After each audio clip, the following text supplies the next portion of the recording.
My name's Tarryn Gill and I'm an artist from Perth, Western Australia, and I have made works in a variety of mediums, including performance, video, photography, and more recently sculpture, installation and drawing. I tend to make works that have a highly theatrical approach.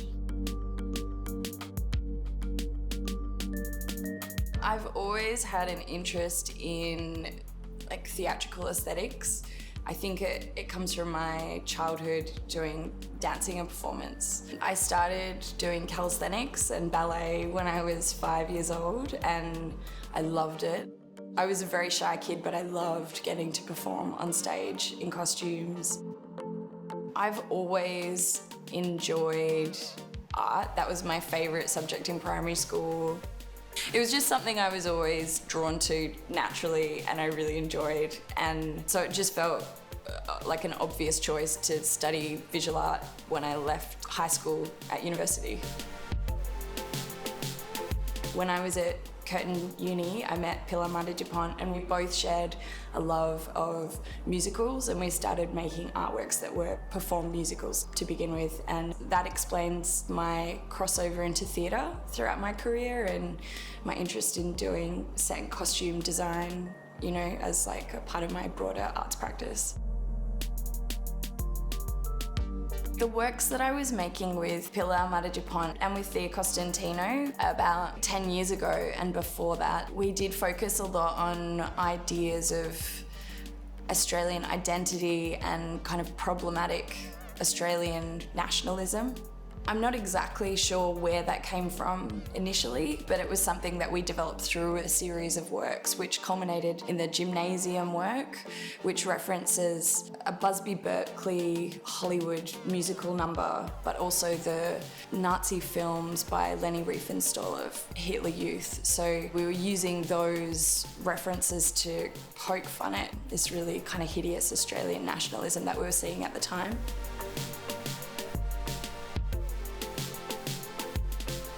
I learned to be an artist through collaboration.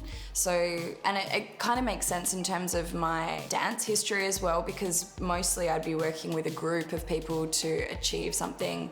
And it's only later in my career that I've been learning how to be a solo artist.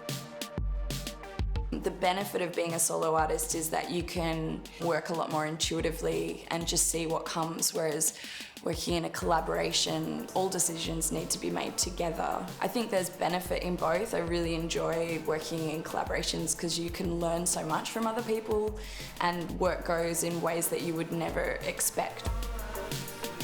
You make work that you could never make by yourself with other people, and you can also realise projects of a much bigger scale.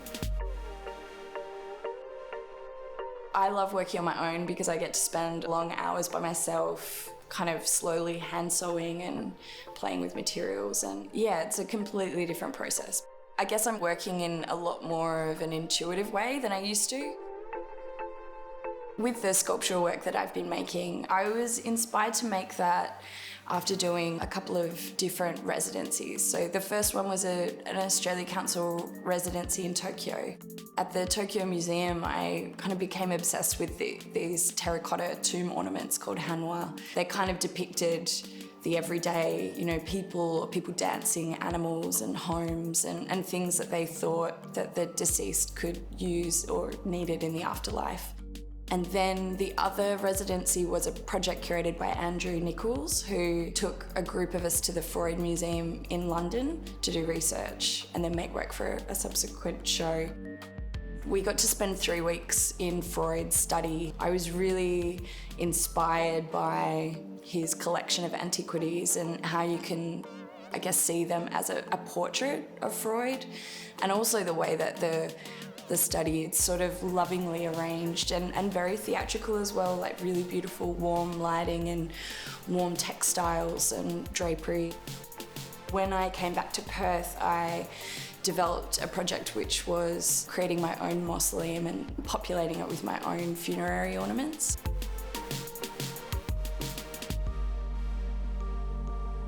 Lately, the materials I've been using for my works are fabrics and foam. I started cutting up my old dance costumes. That was where I began, and turning them into soft sculptures, like stretching the fabric over foam. And I kind of fell in love with the way I could manipulate those materials using things like sequins and glittery fabrics. I really like the way that you can light them and they kind of have this movement to them.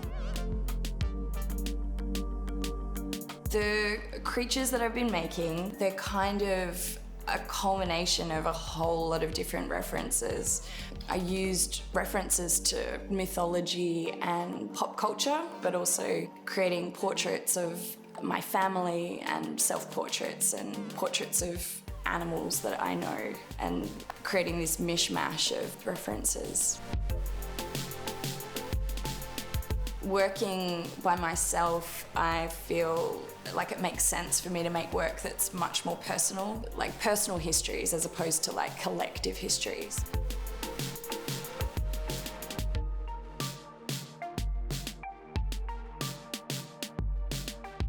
I think people respond fairly positively to my work. I think maybe there's some sort of trigger of nostalgia, or like there's something about them that people are attracted to. Some people find them quite creepy. I've realised that kids often find them quite scary. They're creepy in a way, but they're also humorous. Like that's kind of something that I'm interested in, kind of dancing that fine line. I like making an experiential space for an audience, but I don't know that I make the works for the audience, really. Like, I make them for myself, and I hope that people can find something in them that they enjoy as well.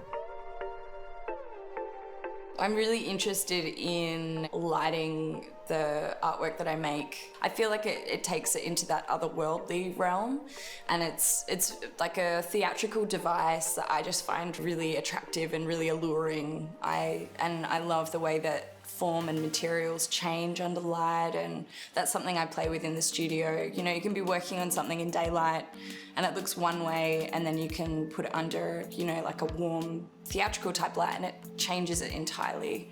And I think it's something I get excited about. It's kind of creating a scene or a tableau or some otherworldly place for the audience to walk into.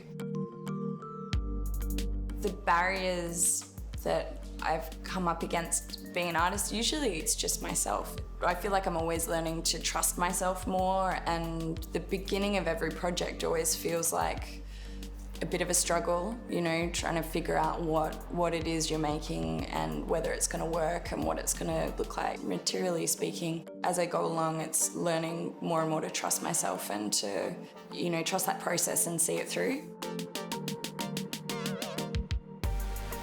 I guess over the last 15 or 16 years, I've changed a lot as a person. I've grown a lot. I've become a more confident person, you know, since I first started making artwork, and I think that also means that I make artwork more confidently. I've worked across a lot of different mediums because it keeps me really interested in my practice and really curious about making work. I can see the shift towards the more personal stories, and that probably is something I wouldn't have felt the confidence to do when I was younger.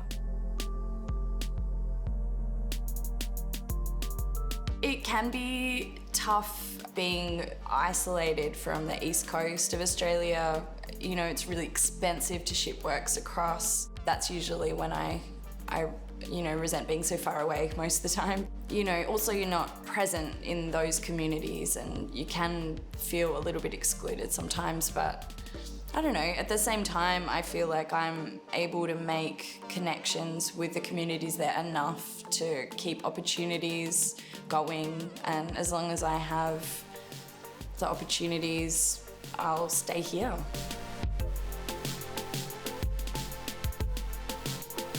For me, making art in Perth is great. I always feel really productive when I'm here. I do my best thinking and making when I'm here. I like going away and doing residencies and traveling and you know, I like traveling, but I feel like when I come back to Perth, I can really get down to work and get things done. And I really like the community here. I stay in Perth because I feel productive here and I enjoy making work here, but also I like being close to my family and my friends. Yeah, that makes me happy, and that's the most important thing.